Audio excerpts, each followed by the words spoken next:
On a hot morning, the square in front of the ecological park was still quiet. A distracted mom pushed a stroller near the metal gate. The baby, under 2 years old, wandered off and stuck his head between the bars. Within seconds, a sharp cry broke the silence as the mom tried to pull him back without success. On the other side of the fence, a white lion appeared, pacing in circles and staring at the child. The crowd backed away, holding their breath. The lion lowered his head, touched the baby's face with his nose, and for a moment, everything stopped. Love stories with animals? Then subscribe now and never miss one. Thanks for following us. Now, back to our story. The golden rays of morning sunlight painted the small town of Willowbrook with a warm glow that seemed to promise nothing but good things ahead. Nestled in the heart of Missouri, this charming community of barely 3,000 souls had always prided itself on being the kind of place where neighbors knew each other's names and children could play freely in the streets. The air carried the fresh scent of dew-kissed grass and the lingering fragrance of last night's gentle rain, creating an almost magical atmosphere that made residents feel grateful to call this place home. Sarah Mitchell adjusted the colorful blanket in her daughter's stroller as she made her way down Maple Street toward the town square. At 28, Sarah possessed the kind of natural beauty that came from contentment rather than cosmetics. Her auburn hair catching the sunlight as it cascaded over her shoulders in gentle waves. Little Emma, barely 13 months old, gurgled happily from her stroller, her bright blue eyes wide with wonder as she took in the world around her with the pure curiosity that only a child could possess. "Look at those pretty flowers, sweetheart," Sarah cooed, pointing toward the vibrant display of marigolds and petunias that lined the pathway leading to Willowbrook's pride and joy, the town square that sat directly across from the Missouri Wildlife Sanctuary. The sanctuary had been established 40 years ago by a wealthy philanthropist who believed that education and conservation should go hand in hand, creating a place where families could learn about wildlife while supporting rescued animals who could never return to their natural habitats. The wrought iron gates of the sanctuary stood majestically before them, their dark metal contrasting beautifully with the lush greenery beyond. These gates, installed just 5 years earlier for both security and aesthetic purposes, featured intricate designs of leaves and vines that seemed to dance between the vertical bars. Sarah had always admired how the architects had managed to create something that was both functional and beautiful, allowing visitors to catch glimpses of the wonders within, while maintaining the safety that was paramount for both animals and guests. Emma began making excited babbling sounds as they approached the sanctuary, her tiny hands reaching out toward the gates as if she could somehow touch the mysteries that lay beyond. Sarah laughed, the sound melodic and filled with the pure joy that comes from watching your child discover the world. She had brought Emma here every Sunday morning since the baby had been old enough to enjoy outings, creating a tradition that had become one of the highlights of both their weeks.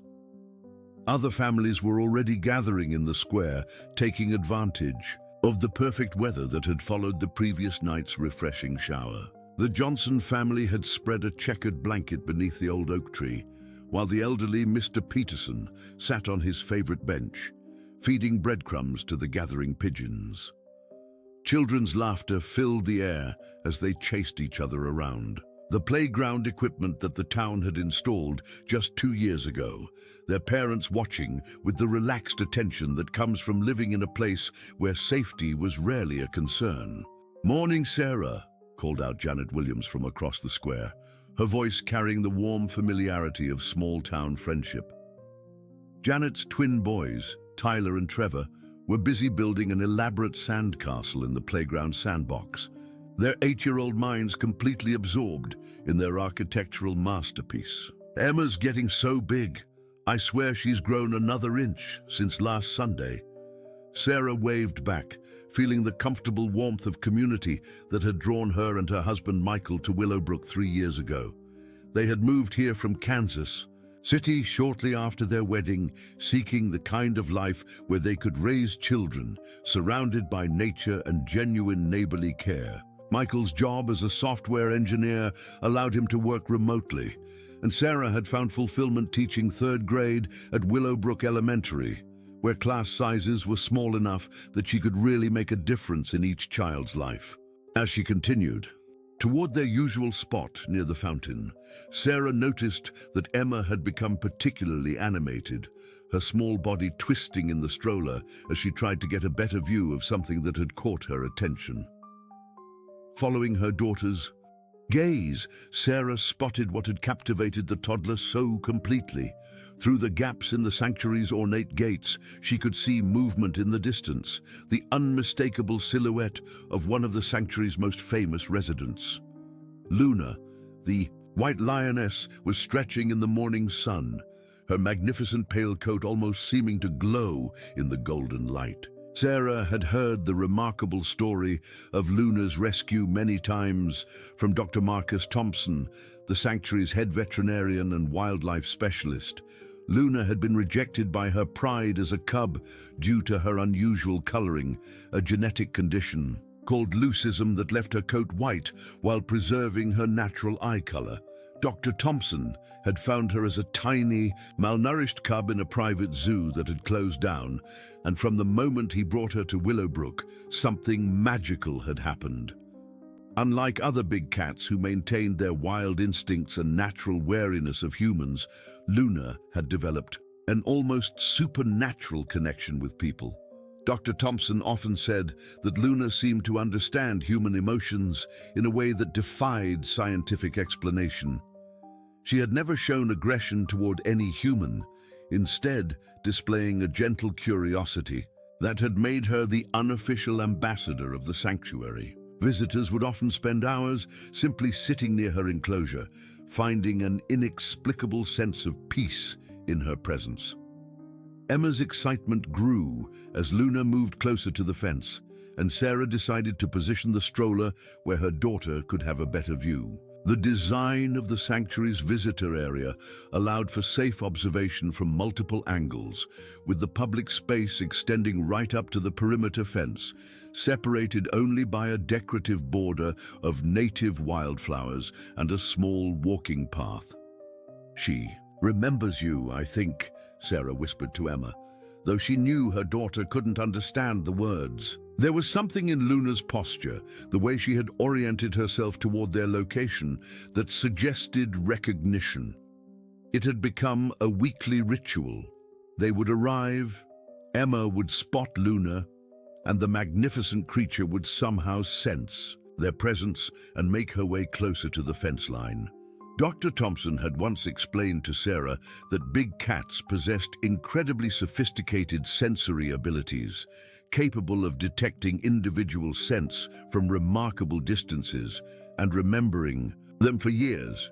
He believed that Luna had developed a particular affinity for families with young children, perhaps some instinctual response that connected to her own experience of vulnerability as a rejected cub. The morning continued to unfold with the peaceful predictability that made Sundays in Willowbrook so special. More families arrived, children played, and adults chatted about everything from gardening tips to plans for the upcoming harvest festival. Sarah found herself relaxing into the familiar rhythm, her mind already planning the rest of their day. Michael would be finishing his morning runabout now, and they had planned to have lunch at the little cafe on Main Street before spending the afternoon working in their garden. It was then that Sarah noticed Emma had dropped her favorite stuffed rabbit, a well-loved toy that had been a gift from Sarah's mother when Emma was born. The little pink bunny had fallen from the stroller and rolled several feet away, coming to rest near the decorative flower border that separated the walking path from the sanctuary fence. Sarah automatically moved to retrieve it, her attention momentarily diverted from her daughter as she bent to pick up the toy. In that split second of maternal distraction, Emma's natural curiosity and newfound mobility converged in a way that would change everything. The toddler had recently mastered the art of climbing out of her stroller when the safety straps weren't properly fastened, and in her excitement to get closer to Luna, she had somehow managed to work herself free. Her small legs carried her, with surprising speed, toward the very thing that had captured her imagination, the ornate iron gates that separated her from the beautiful white lioness who seemed to be waiting just for her. The scream that tore from Sarah's throat shattered, the peaceful morning like glass breaking against stone. In the few seconds it had taken her to retrieve Emma's stuffed rabbit and turn back toward the stroller, her world had transformed from serene contentment to absolute terror. The empty stroller sat abandoned, its safety straps dangling uselessly, while 20 feet away, her precious daughter stood pressed against the iron gates of the sanctuary, her small head somehow wedged between two of the decorative bars. Emma's cries filled the air with a sound that reached into the very soul of every parent present, a primal wail of fear and confusion that immediately mobilized the entire gathering. Sarah dropped the pink bunny and ran faster than she had ever moved. In her life, her heart hammering against her ribs as adrenaline flooded her system. The distance that separated her from her daughter felt like miles, each step seeming to take an eternity, while Emma's distress grew more pronounced. "Oh God, oh God, oh God," Sarah whispered frantically as she reached her daughter, her hands immediately assessing the situation with the desperate efficiency that only a mother in crisis could possess. Emma's head was indeed trapped between the bars. The ornate ironwork that had seemed so beautiful just moments before, now appearing like the bars of a prison. The toddler's face was red from crying, and the strain of her position, her small hands grasping at the metal bars as she tried to understand why she couldn't move. "Baby, it's okay. Mama's here," Sarah said, trying to keep her voice calm despite the panic that threatened to overwhelm her completely. She gently touched Emma's face, wiping away the tears that streamed down her daughter's cheeks. "Don't move, sweetheart. Mama's going to get you out of there." Janet Williams was the first to reach them, her face pale with shock as she took in the scene.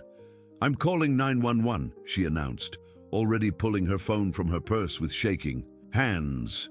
Behind her, other members of the community began to gather, forming a circle of concerned faces united by their shared desire to help but uncertain about what they could actually do.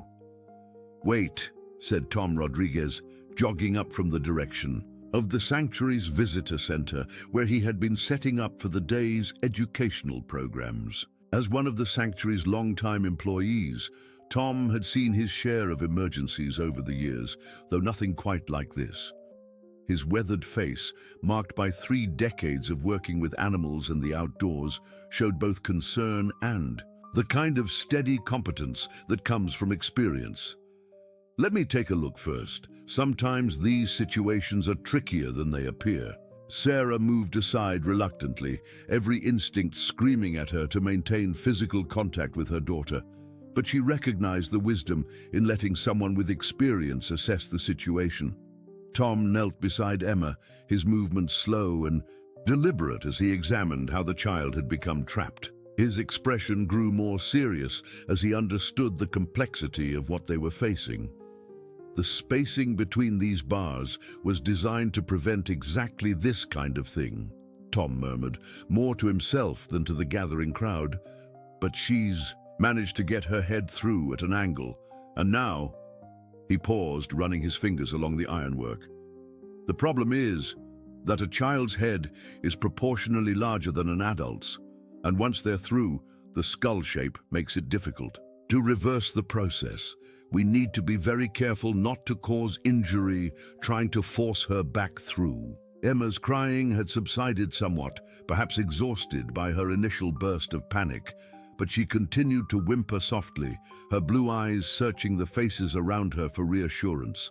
The sight of her daughter's distress was like a knife twisting in Sarah's chest, and she found herself fighting back tears of her own as she tried to think of a solution. "What about Soap?"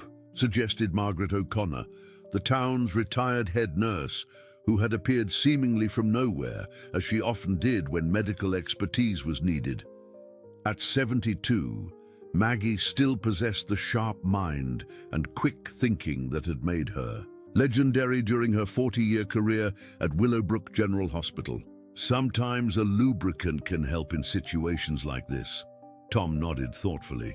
"That might work, but we'd need to be extremely careful about what we use. Soap could sting her eyes, and if she tries to lick it..." He left the sentence unfinished, but everyone understood the concern. "Let me call Dr. Thompson. He should be here within minutes, and he'll know the safest approach." As Tom reached for his radio, a new voice joined the conversation. "I've got some tools in my truck that might help," offered Jake Williams, Janet's husband, who had arrived after receiving his wife's frantic phone call. Jake worked as a mechanic at the local auto shop and was known throughout Willowbrook as someone who could fix anything mechanical. "I've got a hydraulic jack, some pry bars. Maybe we could create enough space to get her out safely." The suggestion sparked a mixture of hope and concern among the gathered crowd. While everyone wanted to help Emma, there was an unspoken understanding that using mechanical force near a child's head was fraught with danger. The iron bars were solid and decorative, designed more for beauty than for easy modification, and any attempt to bend or separate them would require significant force. "I don't know," Sarah said, her voice strained with emotion. "What if something goes wrong? What if we hurt her?" The thought of causing additional harm to her already frightened daughter was almost unbearable, but the alternative of doing nothing while Emma remained trapped was equally agonizing. It was then that something unexpected began to happen within the sanctuary grounds. The commotion and Emma's crying had not gone unnoticed by the animals, particularly the big cats, who possessed hearing far more sensitive than humans. Luna, who had been resting in the shade of a large oak tree about 50 yards from the fence, had lifted her magnificent head and was now moving purposefully toward the disturbance. Dr. Marcus Thompson's voice crackled over Tom's radio just as Luna came into view. "I'm 5 minutes out," the veterinarian reported. "Whatever you do, don't attempt to force anything until I get there. The last thing we need is to escalate an already dangerous situation." But as Luna approached the fence line with her characteristic grace, several people in the crowd began to step backward instinctively. Despite her reputation for gentleness, she was still a 400-pound predator, and the sight of her moving with obvious intent was enough to trigger deep-seated survival instincts. Sarah found herself torn between her rational knowledge that Luna posed no threat and her maternal instinct to protect her already vulnerable child. "She's coming closer," whispered Janet, her voice filled with a mixture of awe and concern. "Should we be worried?" Tom's expression had changed as he watched Luna's approach. After working at the sanctuary for 15 years, he had developed a deep understanding of the animal's behavior patterns, and something about Luna's demeanor struck him as unusual. She wasn't displaying any of the signs of agitation or curiosity that might be expected from a big cat responding to unusual sounds. Instead, her movements seemed almost deliberate, as if she understood the nature of the crisis and was responding accordingly. "I've never seen her move like that," Tom said quietly, his eyes never leaving the approaching lioness. "It's almost like she knows something's wrong." Emma's whimpering continued, her small voice carrying across the space between the human world and the wild sanctuary beyond. And as Luna drew closer, something remarkable began to happen. The magnificent white lioness positioned herself directly across from where Emma was trapped, separated only by the metal bars and about 6 feet of carefully maintained space.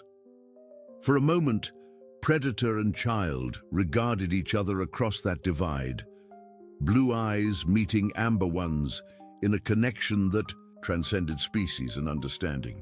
And in that instant, something shifted in the very atmosphere of the morning, as if the universe itself had paused to witness what was about to unfold.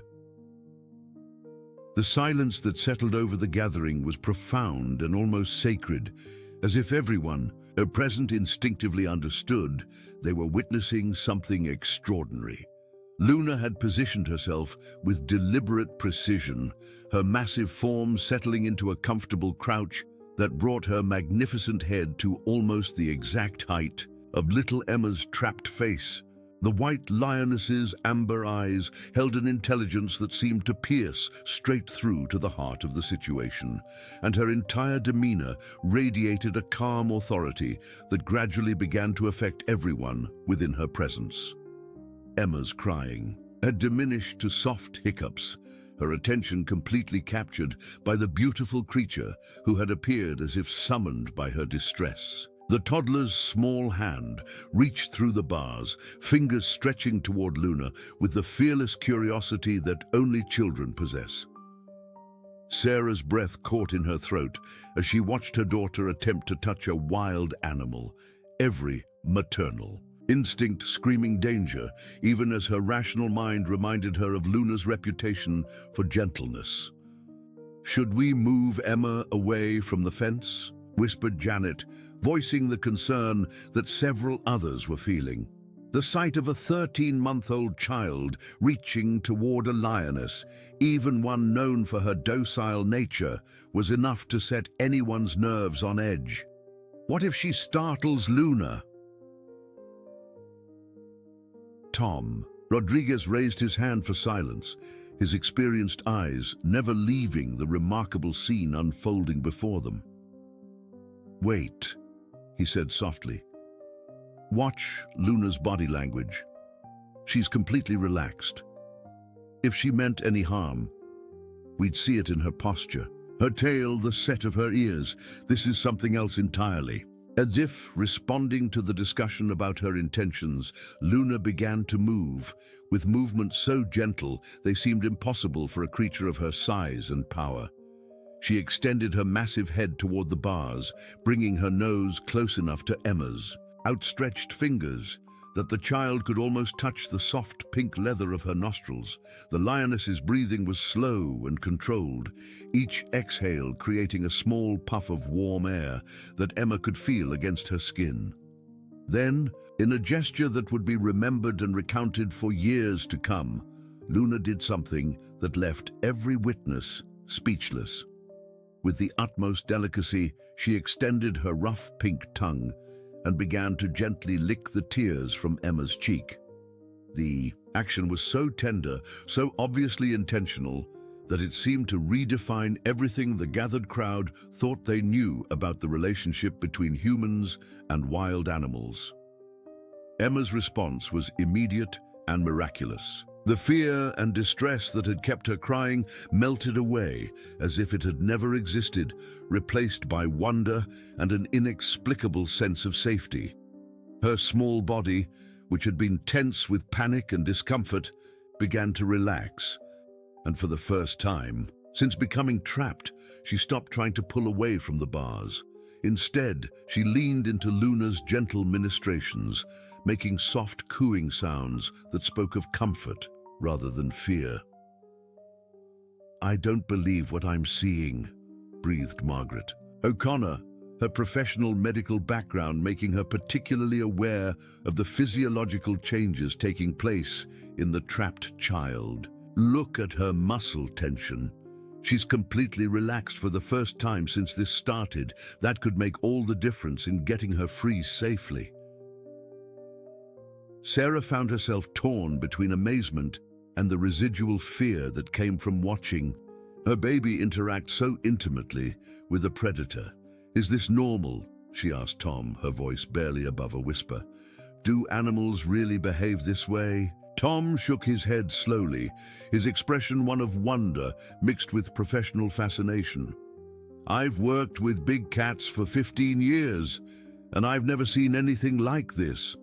Luna has always been special, but this level of understanding, this apparent empathy, it's beyond anything I could have imagined. Dr. Marcus Thompson's arrival provided a momentary distraction as the veterinarian jogged up from the parking area, his medical bag in hand and his face showing the controlled urgency of someone responding to an emergency. At 45, Dr. Thompson possessed the kind of weathered handsomeness that came from a life spent outdoors, working with animals, and his reputation extended far beyond Willowbrook's borders. He had published papers on animal behavior and had consulted on wildlife rescues across the Midwest. "What's the situation?" he asked breathlessly, then stopped abruptly as he took in the scene before him. His trained eyes immediately assessed Emma's position, noting the angle of her head and the way she was trapped between the bars. But what captured his attention completely was the sight of Luna maintaining her vigil just inches away from the child. Her behavior, unlike anything he had observed in his decades of working with her. "How long has Luna been there?" Dr. Thompson asked, his voice filled with professional curiosity despite the urgency of the situation. "And more importantly, how is the child responding to her presence?" "She's been there for about 10 minutes, Tom replied. "And it's the strangest thing, Doc. The little girl was hysterical when Luna first approached, but look at her now. It's like Luna has some kind of calming effect." Dr. Thompson knelt beside the fence, careful not to disturb the delicate dynamic that had developed between child and lioness. His practiced eye took in every detail of Emma's position, noting the way her head was angled between the bars and the slight swelling that indicated the beginning of complications. "The good news is that she doesn't appear to be in immediate physical danger," he announced to the relieved gathering. "But we need to get her out soon.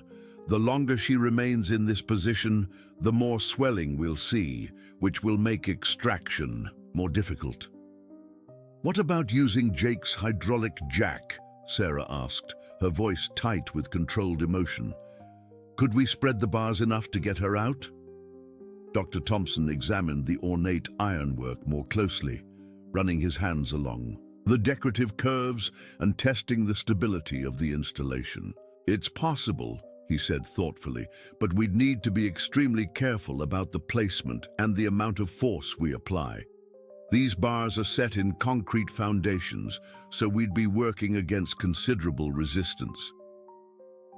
As the adults discussed technical solutions, Luna continued her gentle ministrations, occasionally emitting soft rumbling sounds that seemed designed to comfort the trapped child. Emma had begun to babble softly in response, her baby words mixing with Luna's vocalizations in a conversation that transcended language barriers. The sight was so extraordinary that several people had pulled out their phones to record the interaction, though most found themselves too mesmerized to remember to actually start filming. "There's something else we need to consider," Dr. Thompson said, his voice taking on a more serious tone. "Luna's presence here isn't accidental. Big cats have incredibly sophisticated sensory abilities, and I believe she's detected something about this child's condition that we might be missing. Her behavior suggests she's trying to keep Emma calm for a reason." Margaret O'Connor stepped forward, her nursing experience making her the obvious person to assess Emma's medical condition. "May I?" she asked Sarah, who nodded immediately. The elderly nurse gently examined Emma as much as the bars would allow, checking her pulse, observing her breathing, and noting the color of her skin. "Her vital signs are stable," she reported. "But Dr. Thompson is right about the swelling. We can see it beginning around her ears and neck. We probably have another 20 to 30 minutes before it becomes a serious complication." The time pressure added a new urgency to their efforts, but it also highlighted the remarkable nature of Luna's intervention. Without the lioness's calming presence, Emma would likely have continued struggling, accelerating the swelling and making rescue far more difficult. Instead, she remained peaceful and still, allowing the adults to work on solutions without the added complication of an increasingly distressed child. Jake Williams returned with his tools, having made a quick trip to his truck to gather everything he thought might be useful. Along with the hydraulic jack, he had brought several pry bars of different sizes, some protective padding, and a bottle of motor oil that might serve as a lubricant if needed. "I've been thinking about this," he announced to the group, "and I believe our best bet is to use the jack to create just enough space for her to slip through. We don't need much, maybe just an inch or two." Dr. Thompson nodded approvingly as he examined Jake's equipment. "That sounds like our most viable option. The key will be positioning the jack so that we're applying force in exactly the right direction." He looked around at the gathered volunteers, his expression serious but confident. "This is going to require very precise coordination, and we'll need Luna to keep doing whatever it is she's doing to keep Emma calm." As if understanding that she had been assigned a crucial role in the rescue effort, Luna shifted her position slightly, bringing herself even closer to the bars and beginning to emit a low, rhythmic purring sound that seemed to vibrate through the air around them. The sound was unlike anything most of the witnesses had ever heard from a big cat, deeper and more resonant than a house cat's purr, creating an almost hypnotic effect that seemed to wash over everyone present. Emma's response to this new vocalization was immediate and profound, her small body relaxing even further as the soothing vibrations surrounded her. It was as if Luna had found exactly the right frequency to calm not just the trapped child, but everyone involved in the rescue effort, creating an atmosphere of focused determination rather than panic. The rescue operation began with the methodical precision that comes from experienced hands working under pressure. Jake Williams positioned his hydraulic jack with the careful attention of someone who understood that a single miscalculation could have devastating consequences.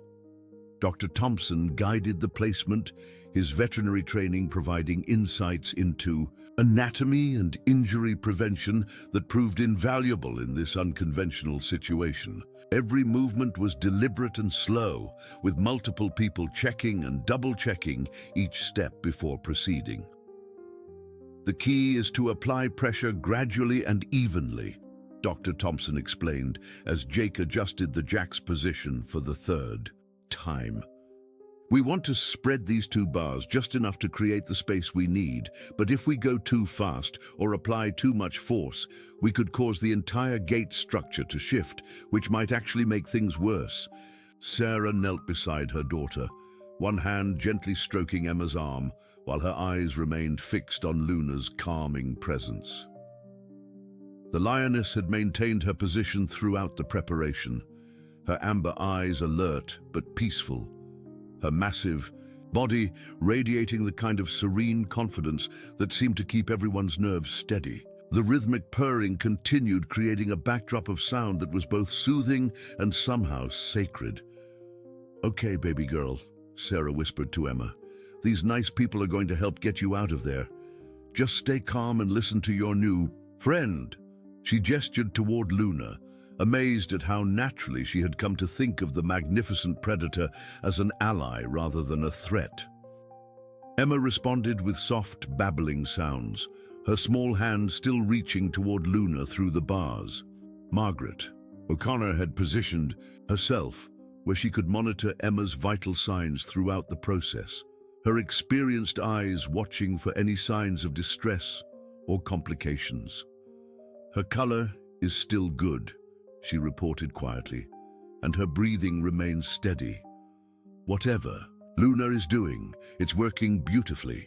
The first attempt began with Jake slowly pumping the hydraulic jack, applying gradual pressure to the two iron bars that held Emma trapped. The ornate metalwork was solid and well constructed, designed to last for decades, and it resisted the initial pressure with stubborn determination.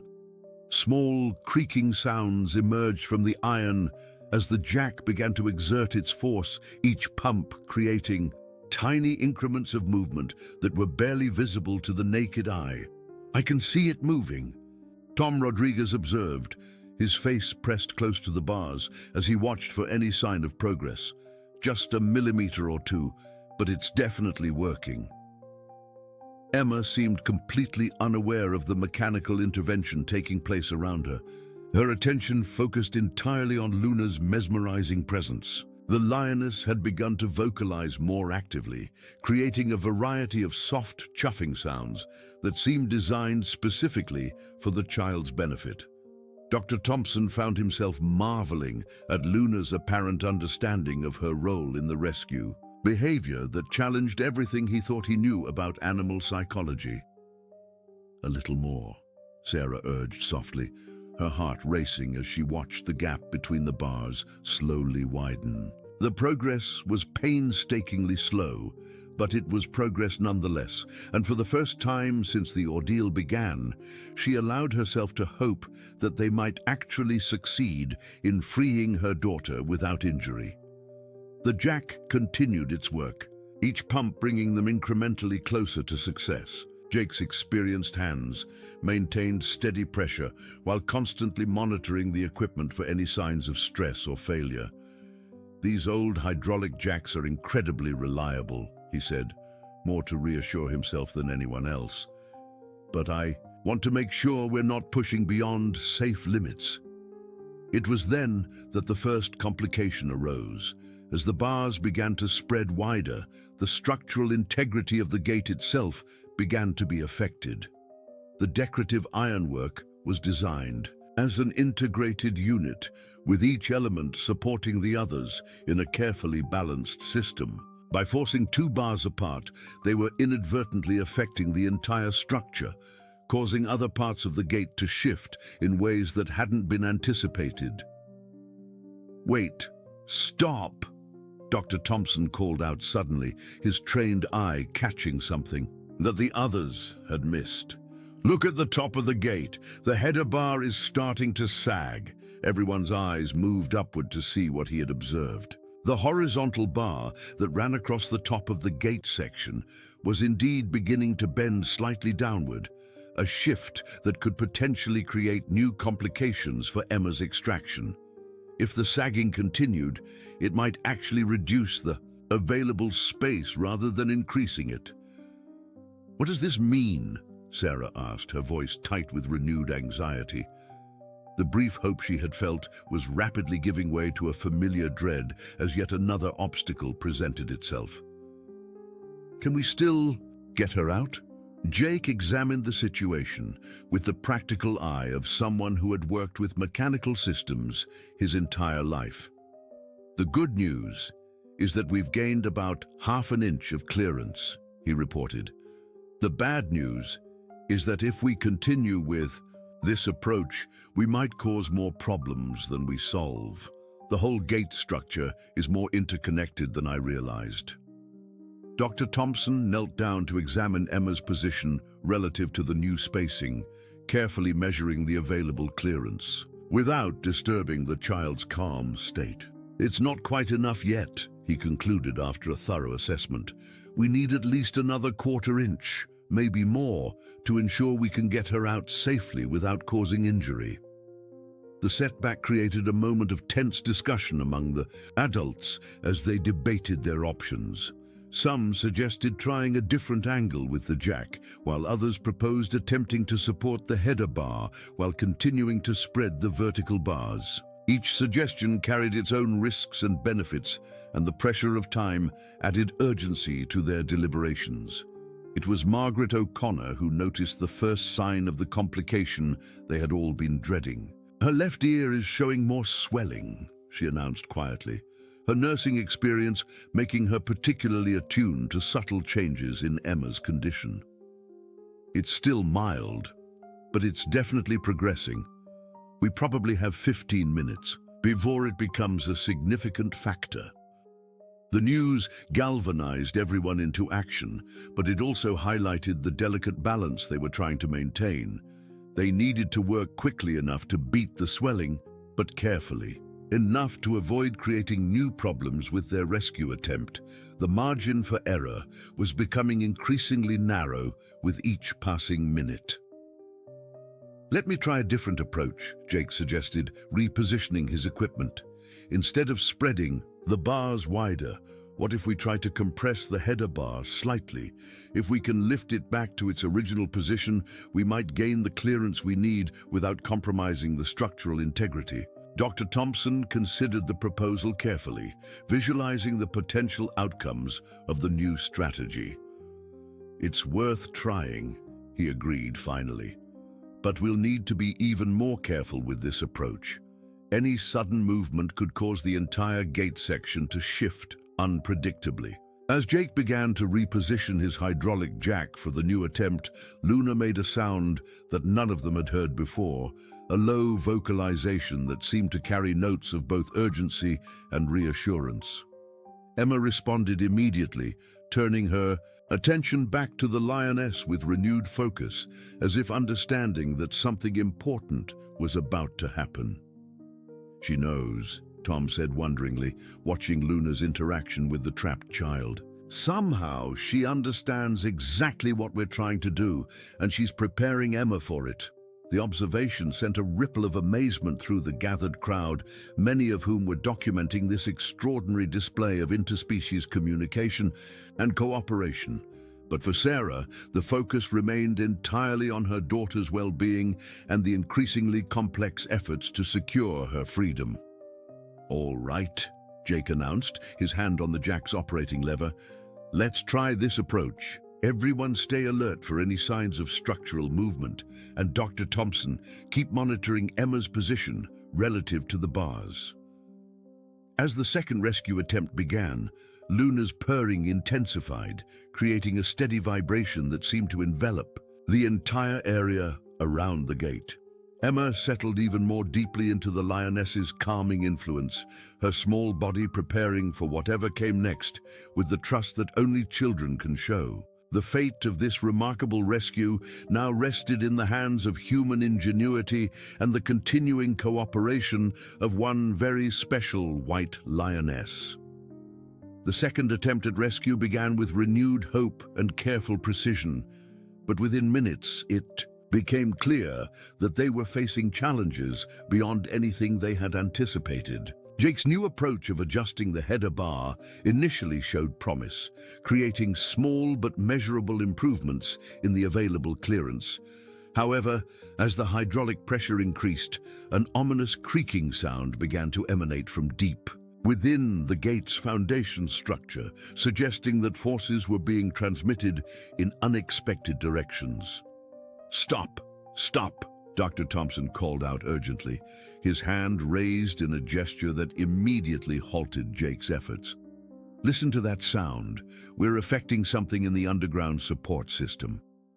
His face showed the kind of concern that comes from recognizing a potentially dangerous situation developing beyond their control.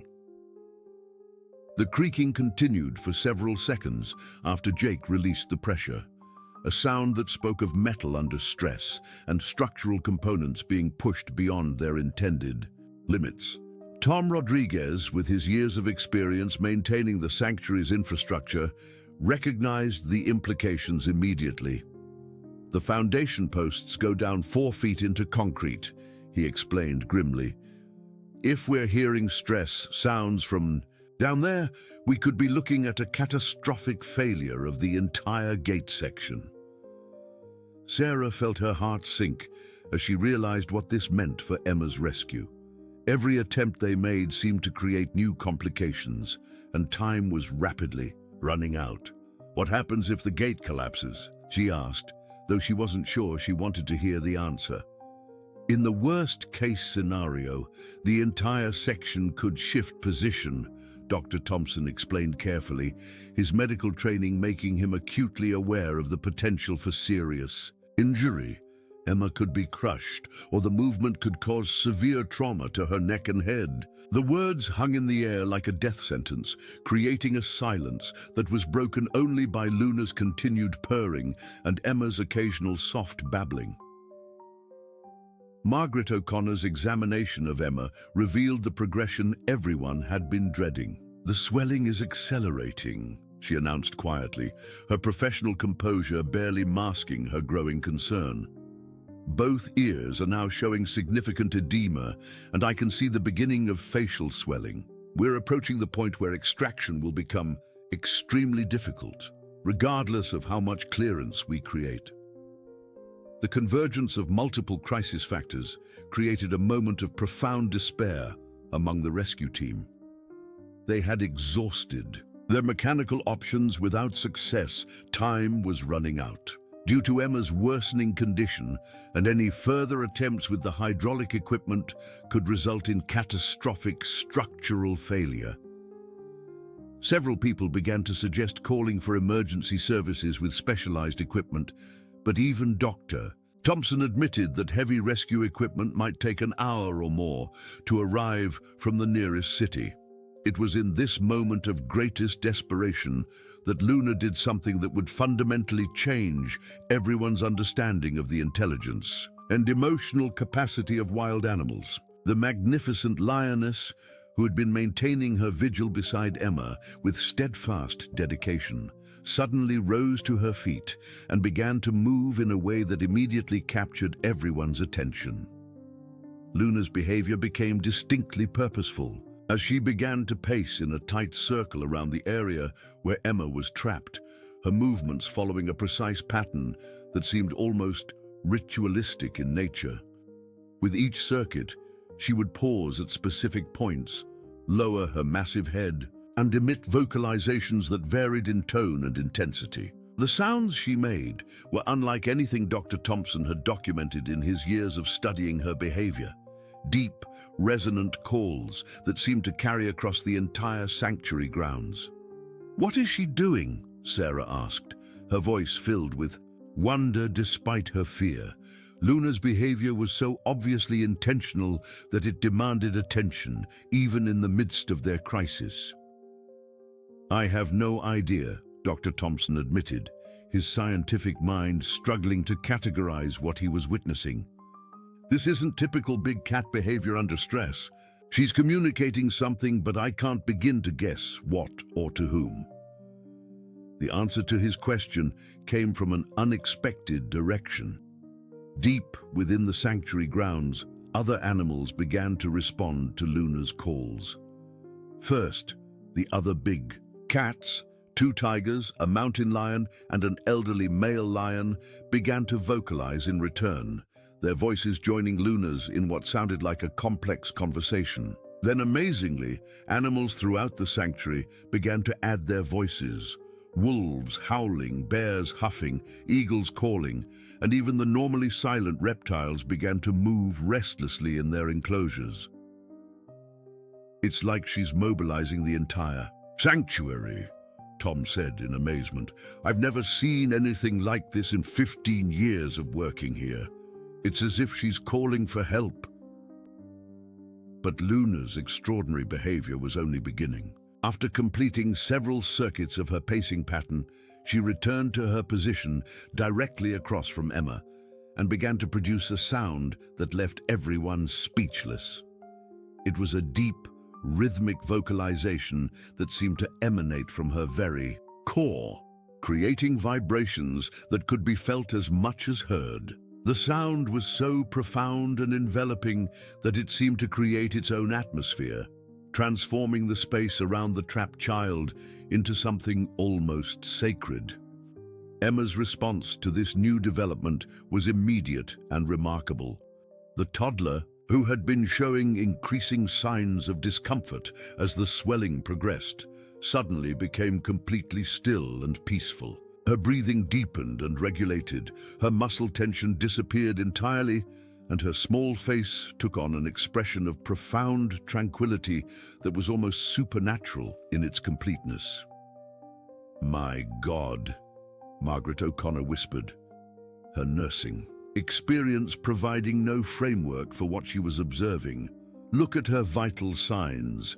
Her pulse has slowed to a perfect resting rate, her breathing is deep and regular, and the facial flushing from the swelling has actually reduced. It's as if Luna's vocalizations are having a direct physiological effect.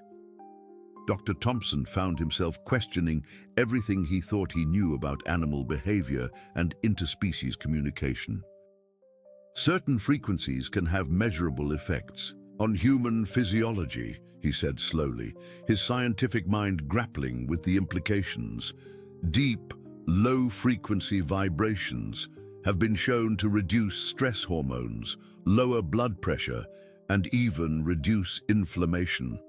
But for an animal to somehow know the exact frequency needed and to apply it therapeutically. Sarah knelt beside her daughter, tears streaming down her face as she witnessed the profound connection that had developed between Emma and Luna. "She's helping her," she said softly. "Luna is actually helping Emma cope with the pain and fear." The therapeutic effect of Luna's vocalizations extended beyond just Emma. Everyone in the immediate area began to feel the calming influence of the deep, rhythmic sounds. Heart rate slowed, breathing deepened, and the panic that had been building throughout the rescue attempt was replaced by a sense of focused clarity that allowed them to think more clearly about solutions. It was Margaret O'Connor who first realized the full significance of what Luna was accomplishing. "The swelling," she announced excitedly. "It's not just that Emma is calmer. The actual inflammation is reducing. Luna's vocalizations are having a direct anti-inflammatory effect." Dr. Thompson immediately moved to confirm Margaret's observation, his trained eye examining Emma's condition with new hope. "She's right," he said wonderingly. "The edema around her ears has visibly decreased, and the facial swelling has stabilized. If this continues, we might actually have more time to find a solution."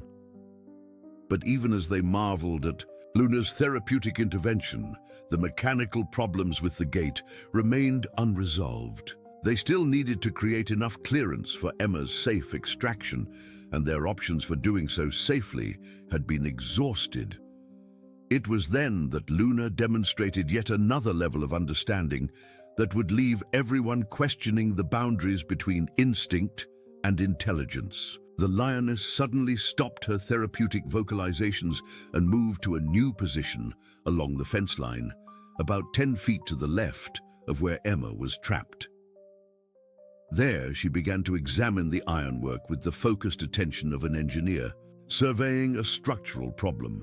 Using her massive paws, she began to test different bars, pushing and pulling with controlled force while observing the results of her actions. "Is she actually assessing the gate structure?" Jake asked in disbelief, watching Luna's systematic examination of the metalwork. "It looks like she's trying to find weak points or alternative solutions." Tom Rodriguez, who knew every inch of the sanctuary's infrastructure, found himself studying Luna's investigation with growing excitement. "That section she's examining is different from where Emma is trapped," he realized suddenly. "It's an older part of the installation, put in before the current safety standards were implemented. The spacing between those bars is actually slightly wider." The implications of Tom's observation sent a wave of renewed hope through the group. If they could somehow move Emma to the section Luna was indicating, the extraction might be possible without the dangerous structural modifications they had been attempting. But the question remained: how could they safely relocate a trapped toddler along a fence line without causing injury? Luna seemed to understand their dilemma because she immediately returned to Emma's side and resumed her therapeutic vocalizations, this time adding gentle physical contact as she carefully nuzzled the child's hand through the bars. Emma responded by beginning to babble again, her sounds mixing with Luna's in what appeared to be an actual conversation about their next course of action. The plan that emerged from Luna's remarkable discovery required a level of coordination between human and animal that had never before been attempted in such circumstances.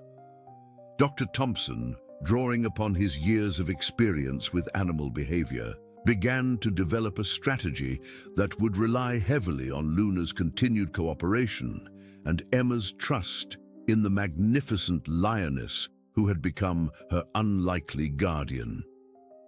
"The theory is sound," Dr. Thompson explained to the gathered group, his voice carrying the cautious optimism of someone who had seen the impossible become reality. "If we can guide Emma to move laterally along the fence line to the section Luna identified, the wider spacing there should allow for safe extraction, but the execution will require Luna to essentially lead Emma through the process." Sarah looked at her daughter, who remained calm and peaceful under Luna's continued therapeutic influence, and felt a mixture of hope and terror at the proposed plan. "You're asking me to trust my baby's life to a wild animal," she said quietly, voicing the concern that everyone was feeling, but few dared to express. "Not just any wild animal?" Margaret O'Connor interjected gently, her nursing experience providing perspective on the extraordinary situation they faced. "Look at what Luna has already done. She's reduced Emma's stress, controlled the inflammation, and now she's identified a potential solution. If anything, Luna has shown more insight into Emma's needs than any of us have managed." Tom Rodriguez had been studying the structural differences between the two fence sections and confirmed what they all hoped to hear. "The older section has clearances that are at least an inch wider," he reported. "It was installed before the current child safety standards were implemented. If we can get Emma positioned there, extraction should be straightforward." The challenge lay in moving Emma the 10 feet of distance along the fence line without causing injury or panic. Emma's head was still trapped between the bars, and any movement would need to be slow, careful, and coordinated with Luna's guidance to maintain the child's calm state. Dr. Thompson had worked with Luna for years, but this level of cooperation would test the boundaries of their relationship. Jake Williams, ever practical, had been examining the mechanics of the proposed movement. "We'll need to support Emma's body weight as she moves laterally," he explained, "and we'll need to ensure that her head remains properly aligned with the bars. To prevent additional injury, it's like threading a needle while the needle is moving." Luna seemed to understand that a new phase of the rescue was beginning, because she modified her behavior in ways that suggested preparation for coordinated action. She positioned herself alongside the fence line between Emma's current location and the target section, creating a path that Emma could follow. Her vocalizations changed again, becoming more directional and encouraging, as if she was preparing to guide the child through the movement. "All right, baby girl," Sarah said softly, positioning herself where she could support Emma's body during the movement. "Your friend Luna is going to help you walk along the fence. Just follow her voice and stay calm." Despite her words of encouragement, Sarah's hands were shaking as she prepared to trust her daughter's safety to this unprecedented plan. Dr. Thompson took his position at the target location, ready to assist with the final extraction once Emma reached the wider section. Margaret O'Connor remained at her monitoring post, prepared to call for immediate halt if Emma showed any signs of distress or injury during the movement. The entire operation would require split-second communication and absolute precision.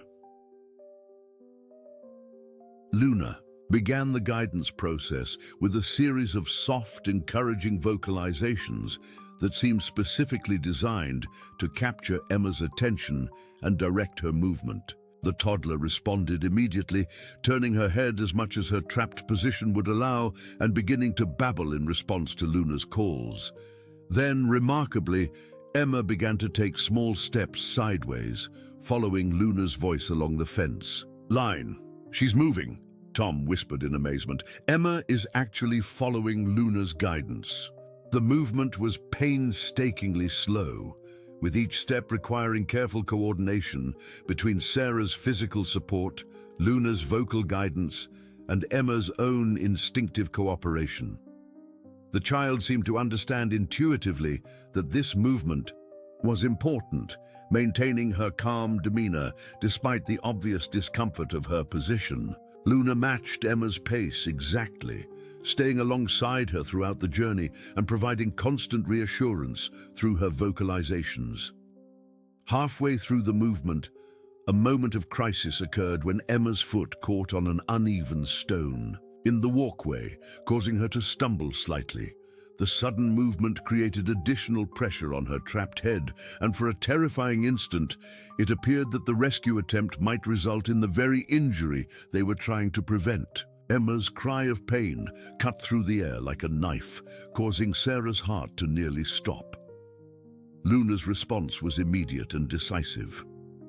The lioness moved closer to the fence, positioning her massive head directly beside Emma's, and began to produce the most intense therapeutic vocalizations they had yet heard. The sound was so enveloping and profound that it seemed to create a cocoon of calm around the frightened child, transforming her cry of pain into soft whimpers, and then, amazingly, back to peaceful babbling.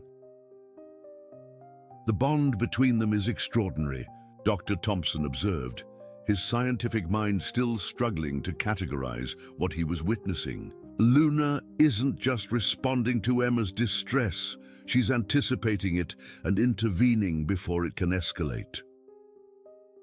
With renewed confidence, they continued the lateral movement, Luna maintaining her position as guide and guardian, while the human team provided physical support and monitoring. Each step brought them closer to the target section, and with each step, their hope grew that this remarkable plan might actually succeed. Finally, after what felt like hours, but had actually been less than 10 minutes, Emma reached the older section of the fence line. Dr. Thompson's immediate assessment confirmed their hopes. The spacing here was indeed sufficient for safe extraction, with clearance that would allow Emma to be removed without the dangerous structural modifications they had been attempting earlier. "This is it," Dr. Thompson announced, his voice filled with relief and excitement. "We can get her out safely from here." But even with the improved clearance, the extraction would require careful technique to ensure Emma's safety. Dr. Thompson positioned himself on one side of the fence, while Sarah remained on the other, creating a support system that would guide Emma through the bars without injury. Luna took her position directly beside the extraction point, ready to provide continued calming influence throughout the process. "Okay, Emma," Sarah said softly. "We're going to help you come back to Mama. Now, just relax and let us guide you." She gently placed her hands on Emma's shoulders, feeling the child's complete trust and relaxation under Luna's continued influence. The extraction itself was remarkably smooth, a testament to Luna's therapeutic intervention and the careful planning that had gone into the final rescue attempt. Emma's head cleared the bars easily, and within moments she was safe in her mother's arms, showing no signs of injury beyond mild redness around her ears where the swelling had occurred. The moment Emma was free, something magical happened. The toddler, still in her mother's arms, turned toward Luna and extended her small hand through the fence bars one final time. Luna responded by gently touching Emma's palm with her nose, creating a connection that transcended species and circumstance. The gesture was so tender and obviously intentional that it brought tears to the eyes of everyone who witnessed it. "Thank you," Sarah whispered to Luna, her voice thick with emotion. "Thank you for saving my daughter." Luna's response was a soft, chuffing sound that seemed to acknowledge Sarah's gratitude while also expressing something deeper, perhaps satisfaction at a job well done, or simply the recognition of a bond that had been forged in crisis and would never be forgotten. As the immediate crisis passed and Emma was thoroughly examined by Margaret O'Connor and found to be completely unharmed, the magnitude of what had occurred began to sink in for everyone present. They had witnessed not just a successful rescue, but a demonstration of interspecies cooperation and intelligence that challenged fundamental assumptions about the nature of animal consciousness and empathy. Dr. Thompson found himself already planning the research papers he would write about Luna's behavior, while Tom Rodriguez was thinking about the educational programs they could develop around this extraordinary story. But for Sarah, holding her precious daughter safe in her arms while Luna watched approvingly from the other side of the fence, the only thing that mattered was the miracle of love and cooperation that had made this rescue possible. In the days that followed Emma's rescue, the story of the white lioness and the trapped child spread far beyond the borders of Willowbrook, Missouri. News crews from major networks arrived to document the remarkable events, while scientists and animal behaviorists from universities across the country requested access to study Luna and understand the extraordinary intelligence she had displayed. But for those who had witnessed the rescue firsthand, the media attention seemed almost secondary to the profound personal transformations that had occurred during those crucial hours. Dr. Marcus Thompson found himself at the center of a scientific revolution that challenged everything the academic world thought it knew about animal consciousness and interspecies communication. The video footage captured by witnesses, combined with his own detailed observations, provided documentation of behaviors that had never before been recorded in wild animals. Luna's ability to assess Emma's medical condition, identify structural solutions, and provide therapeutic intervention spoke to a level of cognitive sophistication that demanded a complete re-evaluation of how humans understood animal intelligence.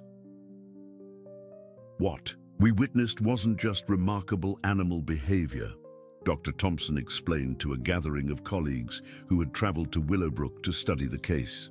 Luna demonstrated problem-solving abilities, emotional intelligence, and therapeutic intuition that rival or exceed human capabilities in similar situations. She didn't just react to the crisis, she actively managed it from start to finish. The implications of Luna's behavior extended far beyond academic interest. Sarah Mitchell, who had returned to the sanctuary every day since the rescue to allow Emma to visit with her unlikely savior, found herself becoming an advocate for a new understanding of the relationship between humans and wild animals. The bond that had formed between her daughter and Luna during those terrifying moments had continued to grow, with Emma showing obvious excitement whenever they approached the sanctuary and Luna consistently responding to the child's presence. With gentle recognition, people ask me if I'm comfortable bringing Emma back here after what happened, Sarah told a reporter from the Kansas City Star. But what they don't understand is that Luna didn't just save Emma's life. She taught us something profound about compassion and intelligence in the animal kingdom. Emma is safer with Luna watching over her than she would be in most human environments. Margaret O'Connor, whose medical expertise had been crucial during the rescue, became fascinated by the therapeutic effects of Luna's vocalizations and began collaborating with researchers studying the use of low-frequency sound therapy in treating human medical conditions. The physiological changes she had observed in Emma during Luna's intervention suggested possibilities for breakthrough treatments in areas ranging from anxiety disorders to inflammatory conditions. The medical establishment has always been skeptical of alternative therapies, Margaret explained to a gathering of healthcare professionals. But what Luna accomplished with Emma in minutes would have required hours of conventional treatment and multiple medications. We need to study these natural therapeutic mechanisms and understand how they might be applied to human medicine. The town of Willowbrook itself was transformed by the events, evolving from a quiet community known mainly for its agricultural heritage to an international destination for people seeking to understand the deeper connections between humans and animals. The Missouri Wildlife Sanctuary expanded its educational programs to include seminars on animal intelligence and interspecies communication, with Luna serving as the living centerpiece of their mission to foster greater understanding and respect for wildlife. Tom Rodriguez, whose 15 years of experience at the sanctuary had prepared him for many things, but not for Luna's extraordinary behavior, found himself redesigning the facility's entire approach to animal care and visitor interaction. "We used to think of ourselves as caretakers of wild animals," he reflected.